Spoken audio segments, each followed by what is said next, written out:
এইভাবে যত প্যাকেজ হবে আমি এটাকে এইভাবে দিই। এটার ক্ষেত্রে তাই করবো, ডেভেলপমেন্টের ক্ষেত্রে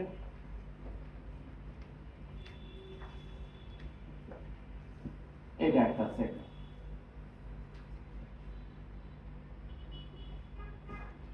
দেন এখানেও আমি তাই করব, এটা 1 PSR 2 PSR 3 এবং এখানে PSD 1 PSD 2 PSD 3 এভাবে আমি দিতে থাকি।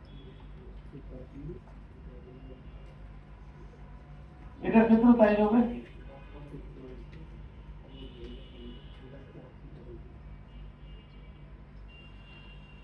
এইভাবে আমি এগুলা ক্লিক করি। তার মানে দেখেন আপনি কিন্তু প্রত্যেকটার জন্য প্যাকেজ নাম্বার দিচ্ছেন। এখন আপনি যখন ইজিপি সিস্টেমে যাচ্ছেন, ইজিপি সিস্টেমে কি এরকম প্যাকেজ নাম্বার আসে? আসে না। ইজিপি সিস্টেমে কি আসে? নিউমেরিক্যাল ফিগার আসে। এবং এখন যে ফিগারগুলো আসতেছে huge big, lakh lakh number. যেমন মনে করেন যে 20 লক্ষ এত হাজার এত প্যাকেজ নাম্বার আসছে। এগুলো কি আপনি সব মনে রাখতে পারবেন? মনে রাখা কিন্তু সম্ভব না, এটা দরকার হবে। আপনি যদি প্যাকেজ নাম্বার সামনে থাকে আপনাকে এন্ট্রি দিয়ে সার্চ করতে হবে, বাট আপনাকে তো সামহাউ এটাকে একটা ট্র্যাকিং করতে হবে। আপনার সেটেলমেন্টকে ট্র্যাকিং করতে হবে। ট্র্যাকিং করতে গেলে আমি কিভাবে করব?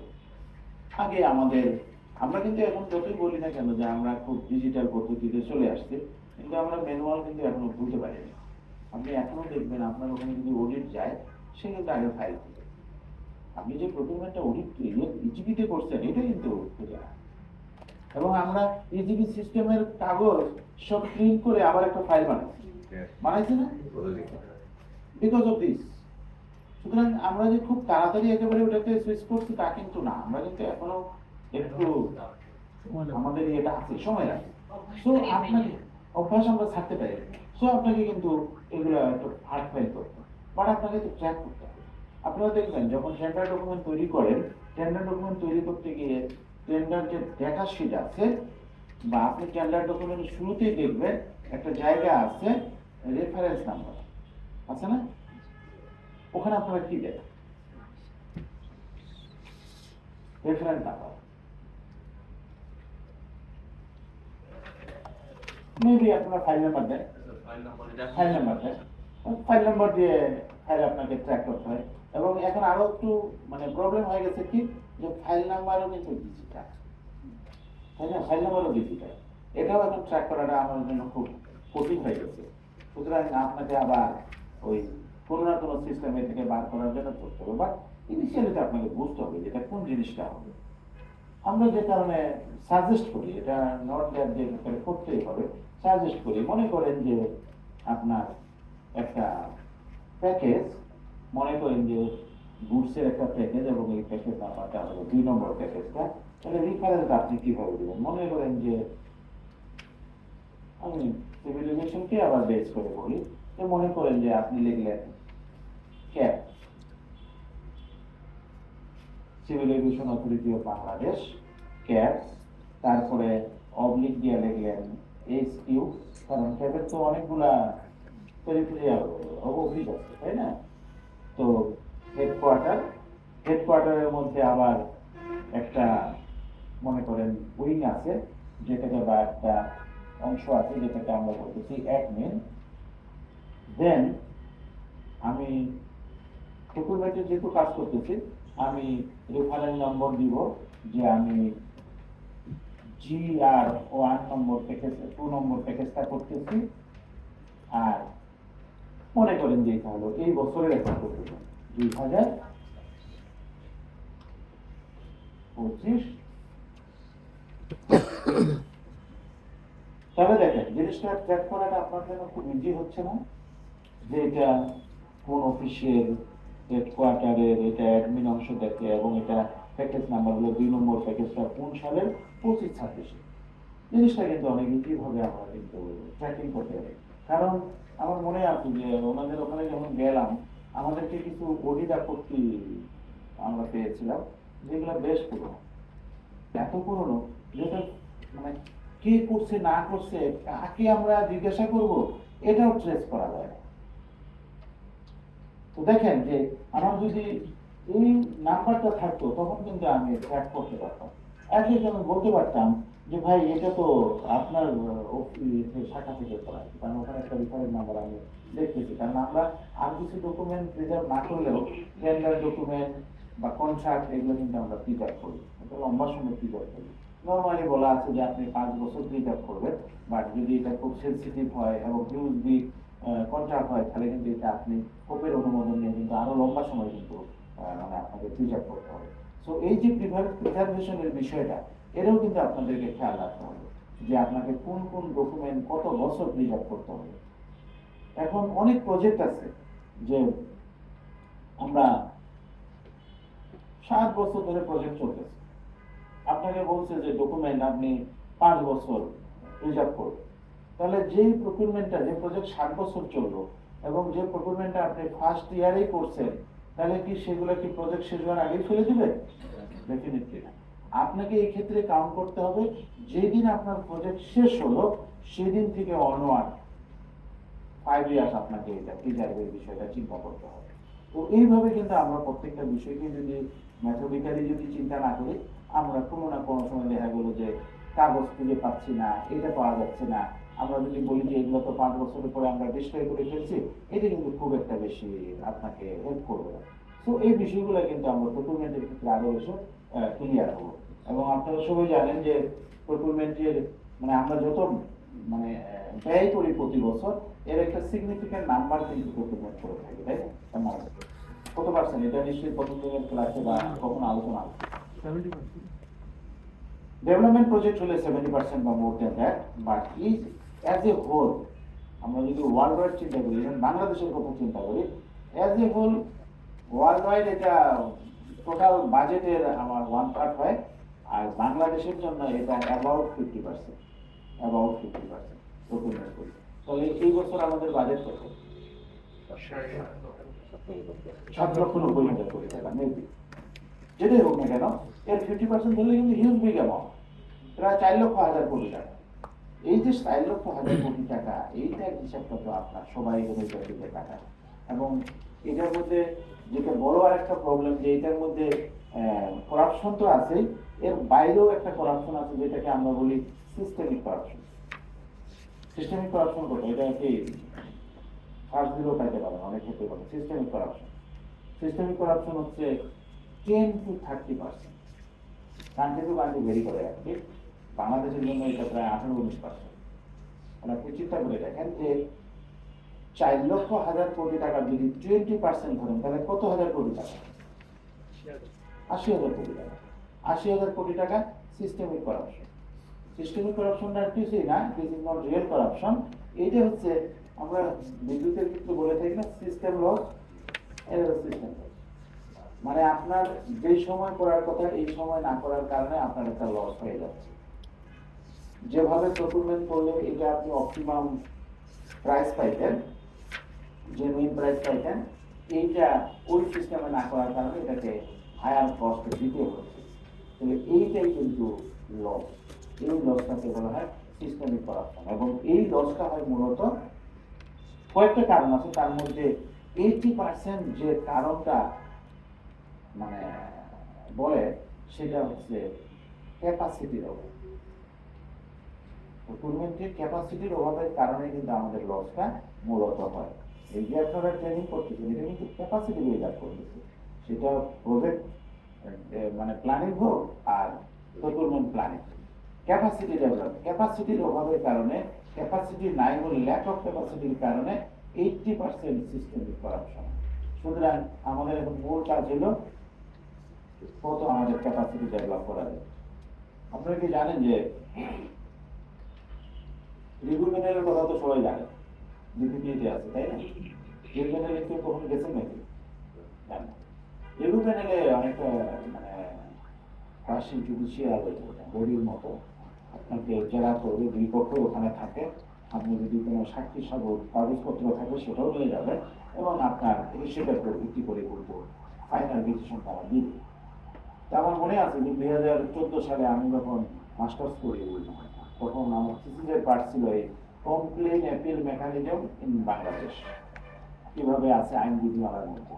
তো সেখানে রিভিউ প্যানেল অংশটাতে দেখা গেছে যে সেই সময় পর্যন্ত 2005 থেকে 2005-এর সেপ্টেম্বর থেকে এই বডিটা কাজ শুরু করছে এবং 2014 পর্যন্ত 385টা বা 87টা এরকম কেস নিয়ে কিন্তু আমাকে কাজটা করতে হয়েছে। তো ওখানে দেখা গেছে যে যতজন কমপ্লেন করছে 387 জন, তার 69% উইন করছে, তাদের ফেভারে গেছে।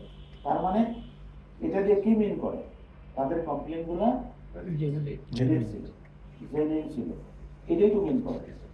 আর এই যে 31% যে মানে তাদের ফেভারে গেল না, এটা পিন ফেভারে গেল, এই 31 থেকে একটা সিগনিফিক্যান্ট পোর্শন আবার কোর্টে চলে গেছে, কোর্টে গিয়ে মানে তারা কেস করছে এবং ওখান থেকেও কিন্তু তারা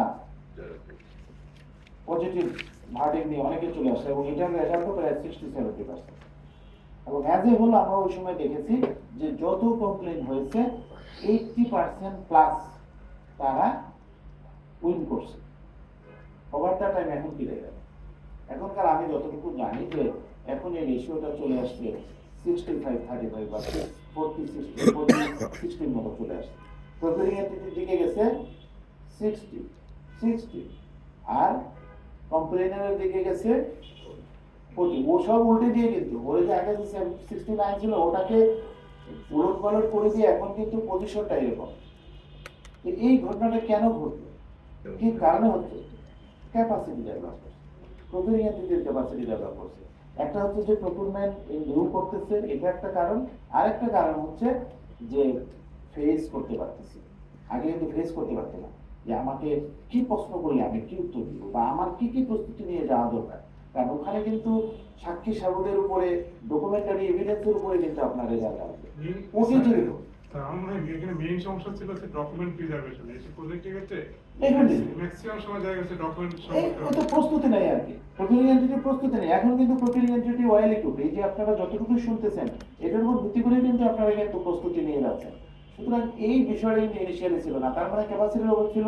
এখন কিন্তু সেই ক্যাপাসিটি কিন্তু ডেভেলপ করছে এবং দিনে দিনে এটা ডেভেলপ করতেছে।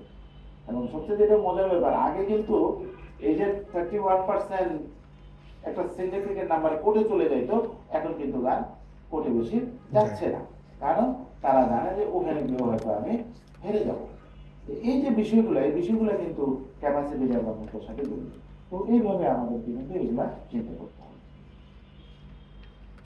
ওকে, দেখেন এখানে প্ল্যান করার পরে আপনি নোটিশ বোর্ডে দিবেন। ডেফিনেটলি এখন যেহেতু ইজিপি সিস্টেম আসছে, এখন কি নোটিশ বোর্ডে দিতে হবে? জেনারেলি না, বাট আমরা কিন্তু এখনো একটা প্রকুরমেন্ট প্ল্যান হার্ড কপিতে করি না। যদি আপনি মনে করেন যে আপনি ওখানে দিবেন, দিতে পারেন, কারণ আমরা এখনো ওই যে কি বলবো যে অনলাইন মিডিয়া কিন্তু আমাদের মধ্যে এখনো আছে। আমরা সহসা অনলাইনে ঢুকে কোনো কিছু করতে চাই না, দেখতে চাই না, এক্সেপ্ট ইউটিউব ফেসবুক ছাড়াও। এটাতে আমরা খুবই আমরা 24 ঘন্টা আমরা এটার মধ্যে আছে। বাট আপনার যেটা জেনুইন, যেখানে আপনার রিসোর্স আছে, ওইসব জায়গায় কিন্তু আমরা সহসা যাইতে চাই না। এবার আপনার অফিসের লোকজনও কিন্তু এটার মধ্যে ঢুকে না, ঢুকবে না যে প্রথম প্ল্যানে বা কি আছে একটু দেখি। বাট নোটিশ যদি থাকে তখন এটা কিন্তু সে ওভারসি করে, দেখে যে হ্যাঁ এখানে জিনিসটা। এখানে আরেকটা বিষয় বলছি যে আমরা আপডেট করতে পারবো এবং এটা কোয়ার্টারলি আপডেট করা যাবে। তেমন একটা প্রকুরমেন্ট প্ল্যান আপনি কিন্তু কতবার হাত দিতে পারবেন, ম্যাক্সিমাম কতবার? 4বার। এবং প্রথমবার একবার করছেন, তার মানে 5বার। এখন প্রকুরমেন্ট প্ল্যানে 5বার আপনি কিন্তু সমাধান করতে পারতেছেন। তার মানে কি এটা অবশ্যই ফাইন টিউন হবে। সবচেয়ে যেটা বড় প্রবলেম সেটা হচ্ছে ইজিপি সিস্টেমে যখন করতেছে আপনি ঘষা মাজা করতে পারবেন, বাট ঘষা মাজা যাই করেন না কেন আপনার কিন্তু মূল জিনিসটা ওখানে কিন্তু রয়ে গেছে। এবং যত আপনার আমি বলবো যে মানে রেজাল্ট বের করতেছে, আপনার উপরে আপনার এফিসিয়েন্সি ড্র করতেছে, সেক্ষেত্রে সবসময় ক্যালকুলেট করবে কোনটার উপরে? মূলটার সাথে অর্থাৎ ভেরিয়েশন যেরকম আমরা বলছি না যে 15%, এই 15% কোনটার উপরে বা 10% ওই মূলটার উপরে। আপনি একবার করলেন 2%, পরের বার আবার ওই 2% সঙ্গে ঠিক আছে সেটার উপর ভিত্তি করে করবেন, এইভাবে মূলটার উপরে চিন্তা করতে হবে। সো আপনাকে এই জিনিসগুলো মাথায় রাখতে হবে।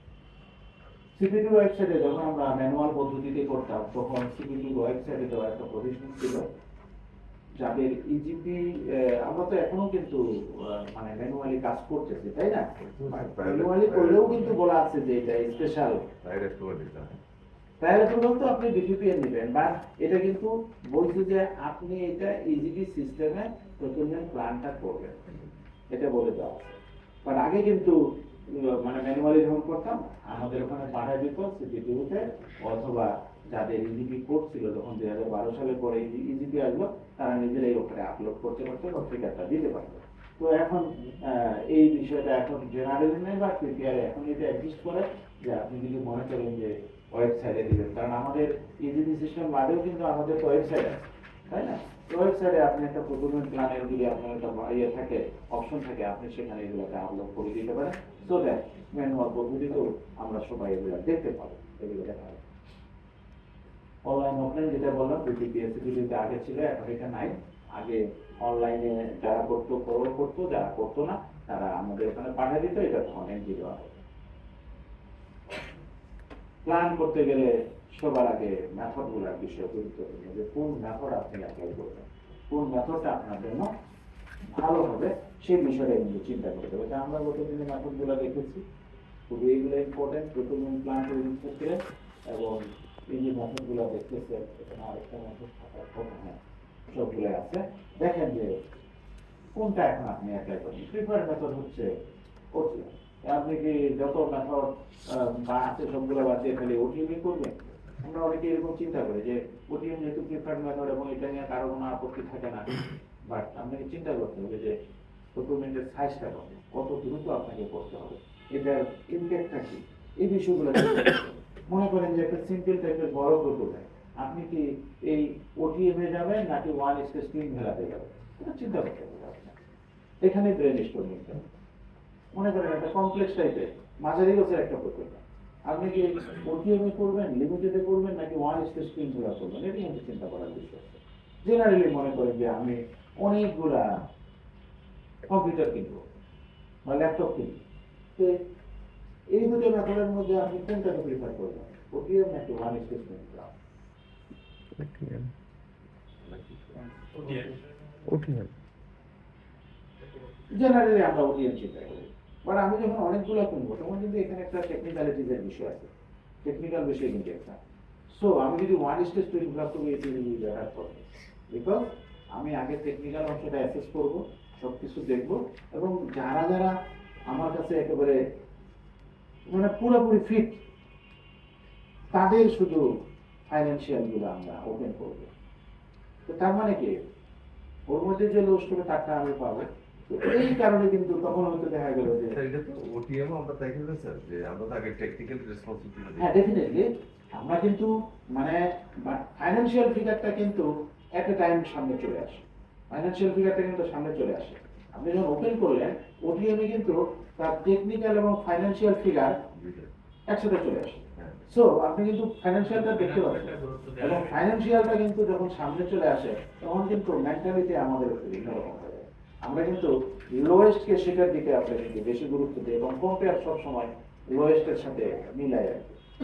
সুতরাং ওটা কিন্তু একটু টেকনিক্যাল প্রবলেম আছে, বাট কেউ যদি স্পেসিফিকেশনে 100% না মিলে তাকে তো আপনি টেকনিক্যালি বাদ দিতে পারবেন। বাট আমাদের দেশের তো কালচারটা একটু ভিন্ন, দেখবেন যে আপনি যাকে বাদ দিলেন সে যে একটা টেকনিক্যাল কারণে বাদ করছে এটা কিন্তু সে কোথাও স্বীকার করবে না, বাট সে কিন্তু মাঠে ঘাটে যেখানে সেখানে বলে বেড়াবে যে আমি লোয়েস্ট করে যে দিতে চাইছি আমাকে কাজ দেয়, এটা কিন্তু বলবে। বাট এই সুযোগটা কিন্তু এইখানে নাই, এই সুযোগটা এখানে নাই, কারণ আপনি টেকনিক্যালটা আগে ফুল দেখতেছেন এবং এইটাই প্রথমে ওপেন করতেছেন, এইটা অ্যাসেস করার পরে এইটা ইভালুয়েট করার পরে দোজ হু আর কোয়ালিফাইড তাদের আপনি ফাইন্যান্সিয়ালটা ওপেন করতেছেন। তো তখন আর কিন্তু এই যে লোয়েস্ট কে দিয়েছে না দিয়েছে এটার বিষয়টা কিন্তু তখন আসতেছে না। সুতরাং এই বিষয়গুলো কিন্তু আপনাকে প্ল্যান করার সময় চিন্তা করতে হবে। এখন আমরা করি প্ল্যান করার সময় চিন্তা করলাম যে পরেরটা পরে চিন্তা করব, এখন করি কি ওটিএম লিখছি, অবলিক দিয়া এলটিএমও লিখছি, অবলিক দিয়ে আবার ওয়ান স্পেস টু ইনভ্যালুয়েবল লিখছি, ঠিক আছে? আমরা একটা অপশন ক্রিয়েট করে দিয়েছি। এবং যখন আপনি ফাইনালি যখন প্রকুরমেন্ট করতে যাচ্ছেন, মেবি আপনি হয়তো করছেন ওটিএম, কারণ আপনি জানেন যে ওটিএম হচ্ছে প্রিফার্ড অপশন। তো ওটিএম যখন করছেন তখন অডিট যখন আসলো, অডিট আসে বললে যে আপনার তো ওয়ান স্টেজ ক্রিমিনাল ছিল, আপনি ওটাতে করেননি কেন? আপনি হয়তো বললেন যে ওটিএম তো প্রিফার্ড মেথড, আমি ওইটাই করছি। সে বলবো যে না, আপনারা ভালো প্রোডাক্ট কেনার জন্য তো ওয়ান স্টেজ ক্রিমিনাল কেনা, সে কিন্তু বলবো। সো দেখেন যে অডিট আপত্তি কিন্তু ওখানে একটা ক্যাটাগরিক্যালি দিয়ে দিতে পারে। এবার আপনারা জানেন যে যদিও এখন আমাদের বেশিরভাগ অডিট হচ্ছে ফাইন্যান্সিয়াল অডিট, মানে একটা সময় কিন্তু আসবে পারফরমেন্স অডিট, বা এটাকে হালকা হালকা আসতেছে পারফরমেন্স অডিট। পারফরমেন্স অডিটে কিন্তু এইগুলা কিন্তু একটা ভালো আপত্তি, এবং এই আপত্তিগুলো যদি দেয় এটাকে মিট করাটা খুব ডিফিকাল্ট। তো আপনাকে চিন্তা করতে হবে, এবং এই যে অপশন দেওয়ার বিষয়টা, এটা অ্যাভয়েড করতে হবে। আমরা ডিপিপিতেও আমরা দেখেছি যে অপশন দিয়ে দিয়ে রাখে, এটা রাখা যাবে, কিন্তু যত না রাখা যায় তত ভালো।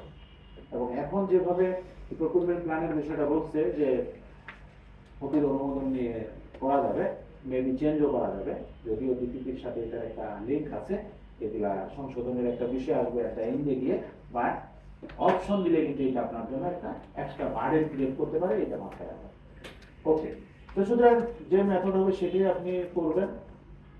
আপনি ডিরেক্ট প্রকুরমেন্টেরও কি ইয়ে করবেন, মানে প্রকুরমেন্ট প্ল্যান করবেন, প্ল্যানে থাকবে? কোনটা থাকবে? ডিরেক্ট প্রকুরমেন্টের কিন্তু একটা পার্ট আছে যেটা প্রকুরমেন্ট প্ল্যানে থাকবে না, সেটা কোনটা? সেটা হচ্ছে ক্যাশ পারচেজ। ক্যাশ পারচেজ কখনো প্রকুরমেন্ট প্ল্যানে থাকবে না। আপনি বাজেটটাকে সেপারেট করে রাখবেন, আপনার যদি দরকার পড়ে ওইখান থেকে আপনি খরচ করবেন। বাট ডাইরেক্ট প্রকুরমেন্টের যে অপশনগুলো দেখবেন, পিপিআর এ দেওয়া আছে, কিন্তু ফিগার দেওয়া আছে না, বিজি 99 এ দেখবেন, 99 এর দিয়ে দেখবেন যে কিছু ফিগার দেওয়া আছে, এগুলো কিন্তু প্রকুরমেন্ট প্ল্যানে থাকবে, এক্সেপ্ট নগদ ক্রয়। নগদ ক্রয়েও ডাইরেক্ট প্রকুরমেন্ট। ডাইরেক্ট প্রকুরমেন্টের তিনটা অপশন, একটা হলো ডাইরেক্ট কন্ট্রাক্টিং, একটা হচ্ছে ক্যাশ পারচেজ, আর একটা হচ্ছে ফোর্স অ্যাকাউন্ট। এই যে তিনটা অংশ, এই তিনটার মধ্যে নগদের অংশটা প্রকুরমেন্ট প্ল্যানে আসবে না। তো এই জিনিসটাকে আপনারা বাদ দিয়ে কাজ করবেন। এই জায়গাটা দেখেন একটা বলছে যে হোপস অ্যাপ্রুভাল রিকোয়ার্ড। আপনি যখন এই প্রকুরমেন্ট প্ল্যান করলেন এবং এই পুরো প্রকুরমেন্ট প্ল্যানকে অনুমোদন করতেছে, হোপ অনুমোদন করতেছে, বা তারপরেও বলছে যখন আপনি প্রকুরমেন্ট প্রসেসে যাবেন তখন এই যে আদার মেথড যেগুলো আছে অ্যাপার্ট ফ্রম প্রিফার্ড মেথড, এইগুলোর জন্য আপনাকে অনুমোদন নিতে হবে। কি বলে অনুমোদন নিতে হবে? আপনার কারণ কি, কেন আপনি আদার মেথডে যাচ্ছেন, কারণ উল্লেখ করতে হবে। দ্বিতীয় হচ্ছে আপনাকে যৌক্তিকতা দিতে হবে। তৃতীয় হচ্ছে টাকার পরিমাণ। যেমন আমি যে আগের যে কথাটা বললাম যে ওয়ান স্টেজ ক্রিমিনাল এবং ওটিএম, এই দুটার মধ্যে আপনি আধার মেথডে যখন গেলেন, আপনার যৌক্তিকতা কি? যৌক্তিকতা হচ্ছে যেটা একটা অনেক ইউনিক প্রোডাক্ট কিনবো আমি, এবং এটা একটা টেকনিক্যাল বিষয়, তাই আপনি টেকনিক্যালটাকে আগে অ্যাসেস করে নিলে এটা আপনার জন্য কোয়ালিটিতে ভালো ফল। টাকার পরিমাণ এখানে ফ্যাক্টর করতেছে না, কিন্তু ফ্যাক্টর হচ্ছে কোয়ালিটি। এপিপি যদি অ্যাপ্রুভ হয় তাহলে এটা আলাদা করে অ্যাপ্রুভ করা না, যাবে। তারপরে আপনারা পিপিআর এর বইয়ের প্রত্যেকটা মেথডে দেখবেন যে এইখানে এই কথাটা বলা আছে যে যৌক্তিকতা, কারণ এবং টাকার পরিমাণ উল্লেখ করে অনুমোদন দিতে। আমরা এখন আল্লাহর রাস্তে কেউ অনুমোদন দেই না, ইভেন এটা যে অনুমোদন দিতে হয় আমরা আসলে জানি না, এবং জানি না বলেই কিন্তু আমরা এখন এটা করে যাচ্ছি এবং আমরা পারও পেয়ে যাচ্ছি। বাট একটা সময় পরে কিন্তু এটা নাও হতে পারে। তো এখন থেকে আমাদেরকে খেয়াল রাখতে হবে যে আমরা প্রক্রিয়াকরণের আগে আমরা একটা জাস্টিফিকেশন, রিজন এন্ড থ্রেশহোল্ড, এই তিনটা কারণ উল্লেখ করে আমাকে বলতে হবে। রিজন থাকতে পারে, জাস্টিফিকেশন নাও থাকতে পারে, জাস্টিফিকেশন থাকতে পারে, রিজন নাও থাকতে পারে। ইভেন রিজন জাস্টিফিকেশন কিছুই নেই, টাকার পরিমাণটা একটা অল্প টাকা, তাই আমি ওই ডিপিএম এ গেছি, তাই আমি কোটেশনে গেছি, তাই আমি ওই র্যামে গেছি, এটা হতে পারে। সো আপনার মানে কিছু না কিছু এই তিনটার কোনো না কোনো একটাকে আপনাকে ফিট করাইতে হবে। ফিট যখন করবে তখন কিন্তু আপনার এটা লজিক আছে। আদারওয়াইজ আপনাকে বলছে যে আপনি প্রিফার্ড মেথডে করবেন, এখানেও সার্ভিস প্রকল্প আপনার কিউসি দিয়ে এবং ফিক্সড বাজেট এটা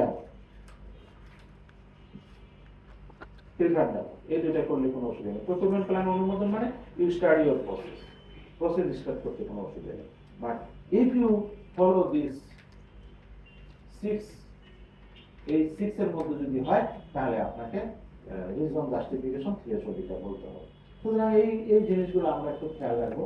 এখানেও বলছে ফকির অ্যাপ্রুভাল লেটার আপনারা পিপিআর এর বই আপনাদের কাছে আছে, প্রত্যেকটা মেথডের আপনারা একটু খালি একবার বন্ধ করবেন, দেখবেন কোথাও না কোথাও লেখা আছে যে এটা প্রসেস স্টার্ট করার পূর্বে, প্রক্রিয়াকরণের পূর্বে প্রয়োগকারী কার্যালয় প্রধানের অনুমোদন প্রদান করতে হবে বলা আছে। সো এই বিষয়টা কিন্তু আপনারা ইয়ে করবেন। আমরা এত ডিপে এখনো যাইনি বলে হয়তো আমরা জিনিসটা এইভাবে চিন্তা করতেছি না, বাট এই জিনিসটা কিন্তু আসলে দরকার, এই জিনিসটা খেয়াল রাখবেন। আপনারা গতদিনে ফ্লো চার্ট গুলো দেখেছেন তাই না, আমাদের যে প্রসেসের যে ফ্লো চার্ট ইউজ করতে কি কি কাজগুলো আমাদের করতে হয়, ওয়ার্কস করতে গিয়ে কি করতে হয়, ইভেন সার্ভিস করতে কি করতে হয়, এই স্টেপগুলো কিন্তু প্রত্যেকটাই কিন্তু গুরুত্বপূর্ণ। প্রত্যেকটাতেই অ্যাডমিনিস্ট্রেটিভ অ্যাপ্রুভালের একটা বিষয় থাকে, বাট প্রসেস শুরু করার আগে আপনার কিন্তু এই অ্যাপ্রুভালটা কিন্তু করতে হবে।